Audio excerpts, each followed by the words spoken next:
Sud Radio, faut que ça change. Anthony Martin Smith. Oh oh oh, c'est la dernière émission avant les fêtes de fin d'année, les fêtes de Noël si vous les faites en famille.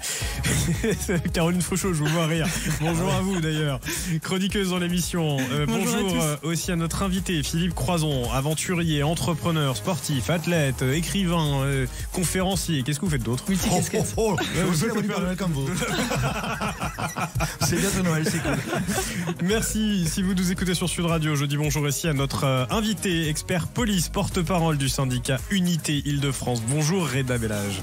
Bonjour. Vous êtes avec nous par Zoom à distance. Merci en tout cas de nous apporter votre regard de policier, ce qui va être très important pour cette émission où on va parler incivilité, place de parking pour les personnes en situation de handicap. Tiens donc, nous allons aussi dire bonjour à l'équipe, à Daisy Brito à la réalisation. Bonjour Daisy. Bonjour à tous. Merci aux fidèles au poste pour nous permettre de vous parler sur Sud Radio. Je dis aussi bonjour à Mathéo Lamblot. Bonjour. Bonjour Papa Noël. C'est vrai. Fallait pas commencer avec le ho-ho. Oui.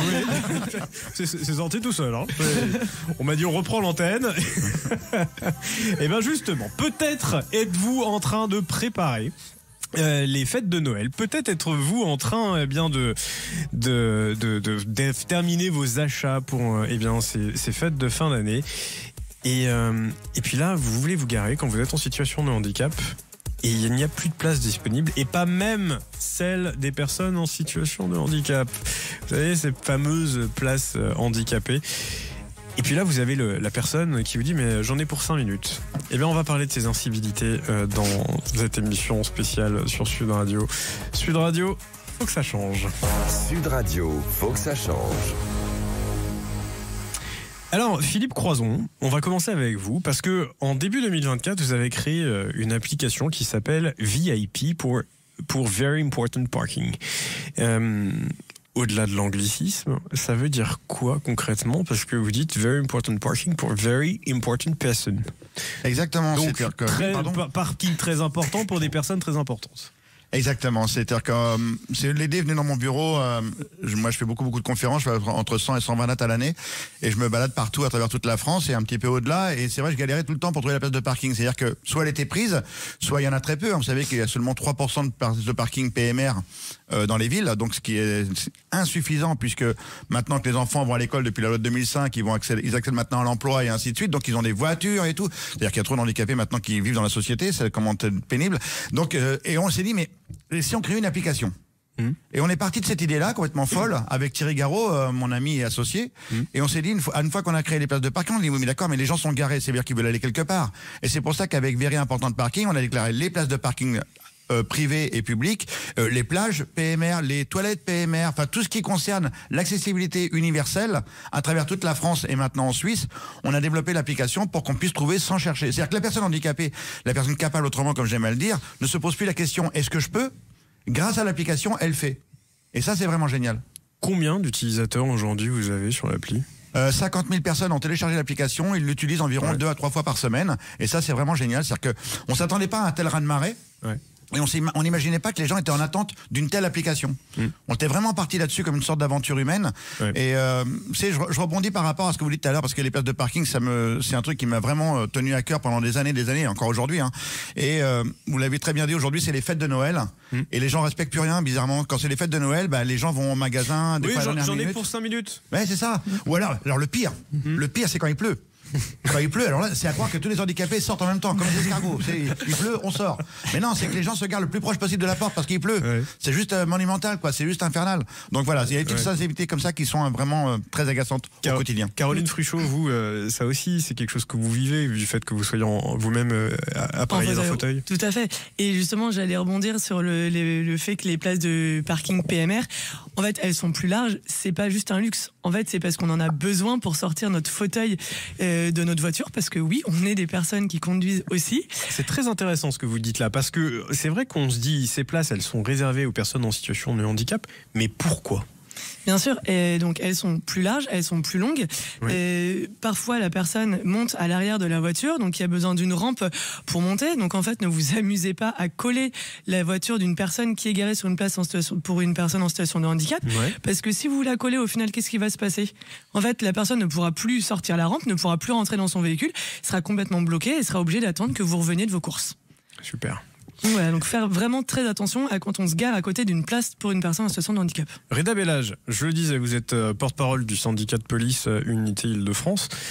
Vous, qu'est-ce que vous observez dans la police en matière d'incivilité ? Parce que, est-ce que déjà c'est une infraction de se garer sur une place de parking pour personnes en situation de handicap ? Et aussi, je rajoute une question, combien c'est sanctionné ? Oui, alors c'est une amende contraventionnelle, donc de 135 €. Donc c'est une des plus importantes, hein. C'est un stationnement très gênant.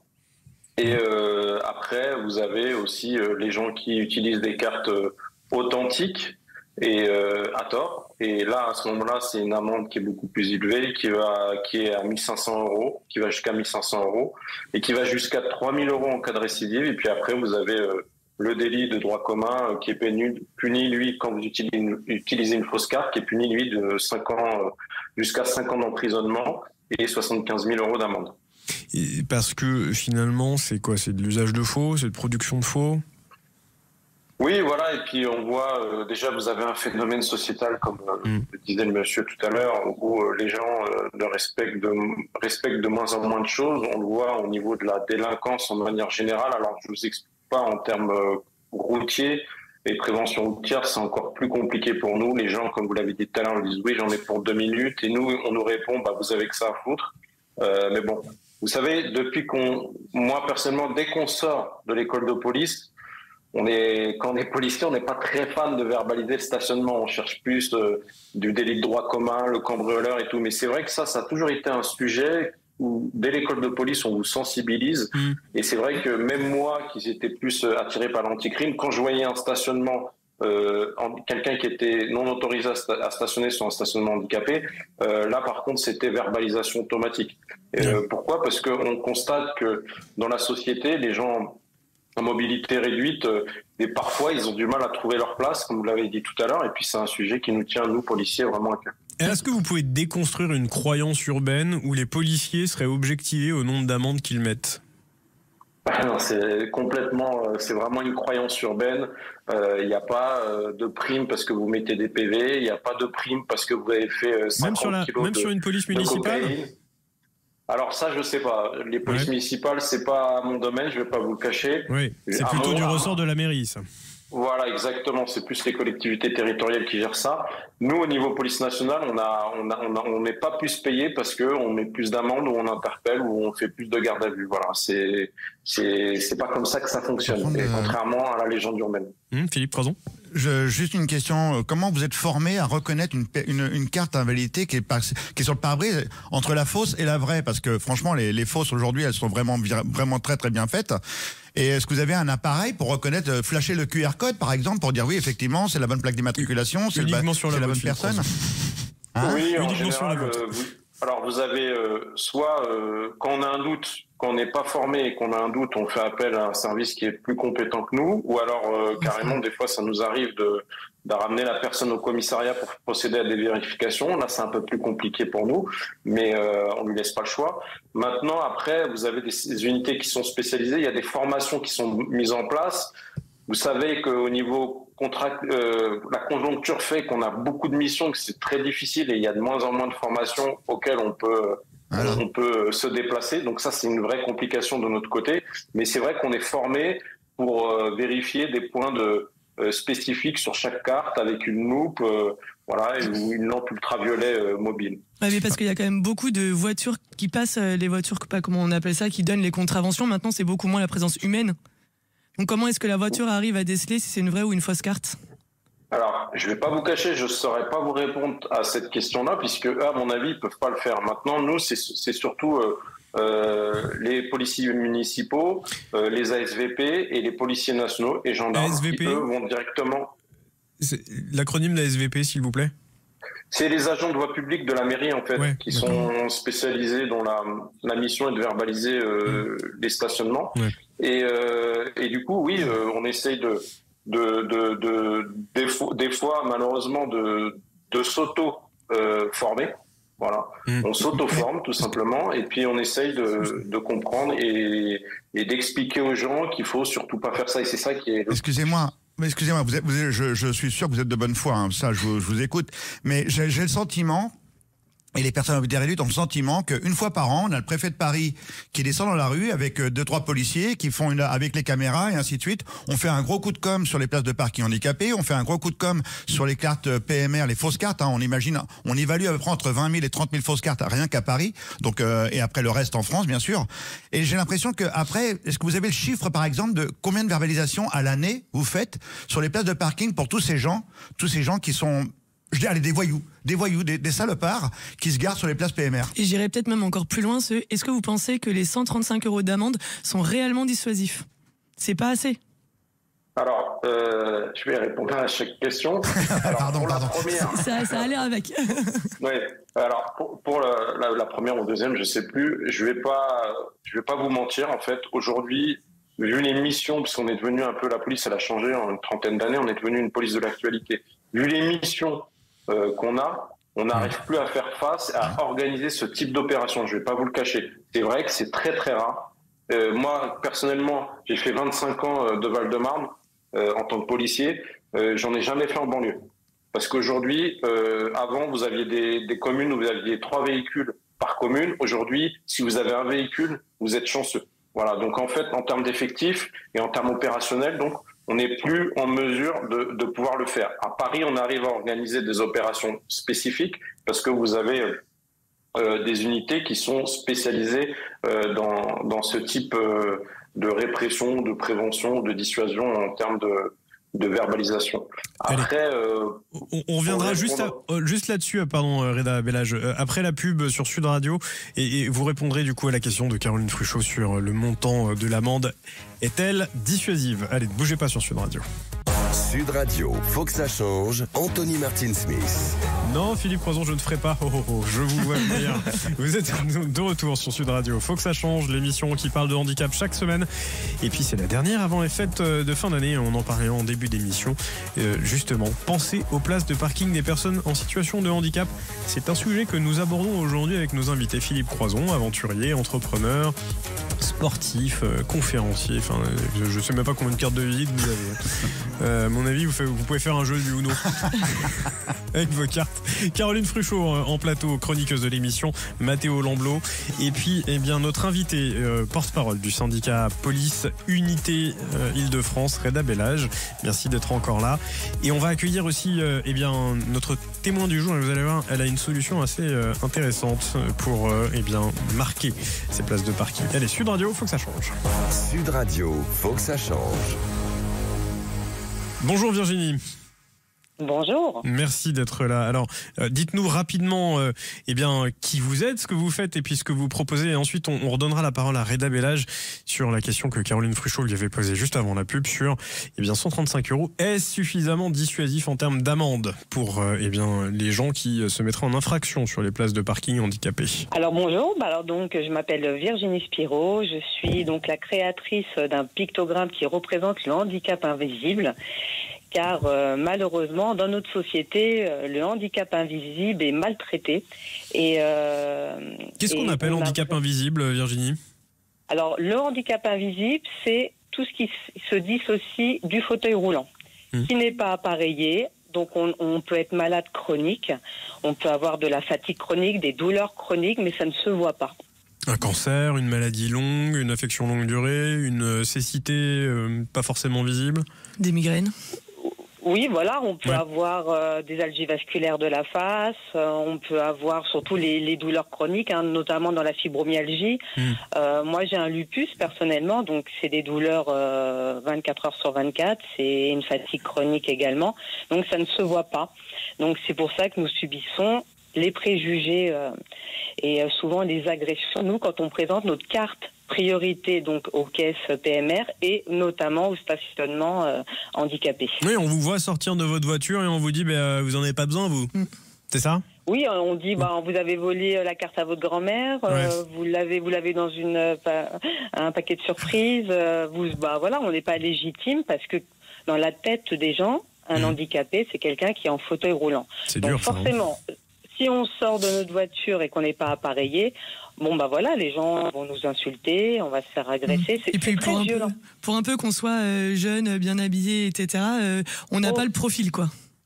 Voilà, alors surtout les jeunes en souffrent encore plus et c'est vrai qu'on n'est pas légitime à avoir ces cartes et pourtant quand bien même le temps qu'on peut passer à faire les dossiers pour justement justifier de notre handicap, c'est un parcours du combattant. Alors c'est vrai qu'une fois qu'on l'a et qu'on se fait insulter aux caisses ou au stationnement, c'est vrai que la vie devient vraiment invivable. 80% des personnes en situation de handicap sont porteuses d'un handicap invisible. Ça, c'est quand même un chiffre qui est, je trouve, détonnant. Reda Bellage, pour revenir à ce que Caroline Fruchot vous disait juste avant la pub, 135 €, est-ce que vous trouvez que c'est dissuasif ou si on rajoutait un 0, ça irait mieux pour que vous puissiez faire appliquer correctement la loi ? Non, je pense que c'est dissuasif et puis dans beaucoup de communes, en tout cas. Moi, Caroline n'a pas l'air d'accord, mais on va revenir dessus. Mais Caroline, vous ne pouvez pas poser la question et faire la réponse. Hein, c'est-à-dire, un moment, sinon on va vous inviter toute seule. Je termine mon propos. Pardon, c'est une des rares contraventions où sur le panneau de stationnement, vous mettez le montant de l'amende. Ce qui est quand même déjà un peu quand même dissuasif et c'est pas le cas pour les autres. C'est-à-dire. C'est-à-dire que vous avez, sur les panneaux, vous avez marqué 135 €. Déjà, en gros, comme ça, les gens, quand ils arrivent, ils comprennent que tout de suite, on est obligé de faire ça, malheureusement, parce que, comme l'a dit tout à l'heure monsieur, à chaque fois, c'est pour 2, 3, 4 minutes. La personne qui vient de se casser la jambe et qui est plâtrée, qui va aller au laboratoire, elle estime elle souffre d'un handicap, ce qui n'est pas le cas, malheureusement. Et du coup, ça dissuade. Maintenant, la vraie problématique qu'on a aujourd'hui dans notre société, à mon sens aussi, c'est la réponse pénale. Pourquoi ? Quand vous démantelez un réseau, parce que vous avez énormément de ventes de fausses cartes sur les réseaux sociaux qui se développent, vous avez, ça coûte aux alentours de 100 €, c'est très facile à obtenir. Il y a une répression là-dessus ? Et oui, c'est prévu, normalement, c'est puni d'une peine d'emprisonnement de 5 ans, mais le problème, c'est que il faut qu'on arrive à remonter tout le réseau, il faut que les gens... qu'on interpelle, il faut que les dossiers soient traités. Là aussi, on n'a pas beaucoup d'effectifs pour le niveau d'investigation, mais en tout cas, on fait le job. Mais ce qu'il faut, c'est la réponse pénale. Si vous prenez vraiment une peine d'emprisonnement, là, ça dissuade. Et ça dissuadera surtout aussi les gens d'acheter cette carte-là et de respecter les personnes à mobilité réduite. Il faut comprendre, Anthony, pour les auditeurs qui nous écoutent, c'est-à-dire que quand ces gens-là achètent une fausse carte de stationnement à 100 €, entre 100 et 200 €, c'est la moyenne du tarif, c'est le stationnement, il est gratuit. C'est-à-dire que pour les PMR, le stationnement en France, il est gratuit. C'est-à-dire que les personnes qui achètent ça, ils se disent, je vais me garer, non seulement je vais trouver une place PMR, je vais me garer, mais le parking est gratos. Donc, même s'il se prend 135 €, même si le mec il se prend 135 €, il se dit, ouais, ok, c'est un mois de stationnement dans Paris, j'en ai rien à foutre. Qu'est-ce que tu veux que ça me dérange ? Je vais continuer, je vais me garer quand même. Oui. Donc, c'est là où ça manque un petit peu de dissuasion, ou peut-être, justement, avoir plus de force, peut-être aller encore plus loin, la saisie de la bagnole. Mais alors, je peux poser une question comme aux États-Unis. Pourquoi ce serait gratuit, du coup ? Pourquoi ça est gratuit ?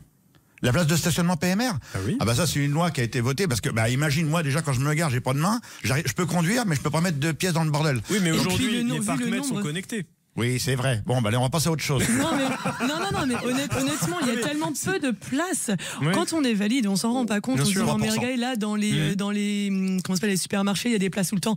C'est un cas unique. C'est-à-dire que moi, je ne me gare plus, même je ne viens plus à Paris avec ma voiture. Bon, maintenant, avec l'application VIP. Tout à fait. Mais maintenant, avec l'application VIP, c'est quand même beaucoup plus simple. Mais en tout cas, me garer à Tout à fait. Et mais maintenant, me garer à Paris, c'est devenu l'enfer entre les personnes qui prennent les places qui n'ont pas le droit de se garer dessus, les places qui sont occupées et le peu de places qu'il y a. Non, je ne prends plus. Je rappelle, entre 20 et 30 000 fausses cartes à Paris. C'est énorme. C'est pas rien. Hein. Et donc l'amende n'est pas dissuasive. Ah non. Et alors, vous, Virginie Spiron, votre picto, qu'est-ce qu'il peut permettre dans ce genre d'incivilité ? Alors dans ce genre de situation, moi j'ai eu l'idée donc de créer Spicto pour les signalétiques dans les caisses PMR, mais également de faire un sticker de sensibilisation en fait qu'on appose sur le pare-brise, et c'est marqué que 80% des handicapés ne sont pas en fauteuil. Donc ça évite quand on vient vérifier sur le pare-brise si on est vraiment légitime avec notre carte CMI, de sensibiliser le grand public sur la réalité des personnes atteintes d'un handicap invisible. Et ça évite en général de se faire agresser. Donc ça a été la bonne solution. Avez-vous vous-même été témoin de beaucoup de tensions ou victimes d'ailleurs sur ces places de parking lorsqu'elles sont occupées par des gens qui se mettent en infraction ? Oui, qui se mettent en infraction, c'est-à-dire ceux qui mettent des fausses cartes. Ceux qui mettent des fausses cartes ou ceux qui stationnent alors qu'ils ne devraient pas stationner. Alors oui, ceux qui stationnent, on en voit tout le temps. Nous, quand on se gare sur une place de stationnement, notamment pour aller faire nos courses, quand on regarde, on jette un petit coup d'œil sur les voitures, souvent les gens déjà ils sont garés, il n'y a pas la carte. Après, si c'est des fausses cartes, moi en tant qu'handicapé, je ne suis pas la police, donc je peux pas reconnaître ce qui est faux ou ce qui est vrai. Maintenant, moi, comme beaucoup d'handicapés, donc je parle qui ne sont pas en fauteuil, nous, on se fait agresser parce que les gens pensent que ce sont des fausses cartes, alors que pas du tout. Allez, merci beaucoup Virginie Spiro. Il me reste en tout cas pour ceux qui nous écoutent à vous souhaiter bien d'excellentes fêtes. On sera là la semaine prochaine parce qu'on ne s'arrête jamais sur Sud Radio. Nos émissions continuent tout au long de la semaine, même de ce week-end et aussi de la soirée. N'oubliez pas qu'on vous offre aussi plein de cadeaux sur Sud Radio avec le grand sapin de Noël. Je remercie Reda Bellage d'avoir été là. Merci, je le rappelle, vous êtes syndicaliste pour la police, unité Île-de-France, le premier syndicat des policiers en France. Merci d'avoir été avec nous, d'avoir apporté autant de réponses et d'éclaircissements sur ces questions qui sont compliquées. Vous restez là, Philippe Croison, Caroline Fruchot. Juste un petit message, si je peux me permettre, avant que ça coupe, vite, très rapidement. Oui. Ne commandez pas de fausses cartes pour le Père Noël à Noël, ça sert à rien. 5 ans d'emprisonnement, on voilà. Merci Sud Radio, faut que ça change. Très belle fête à vous.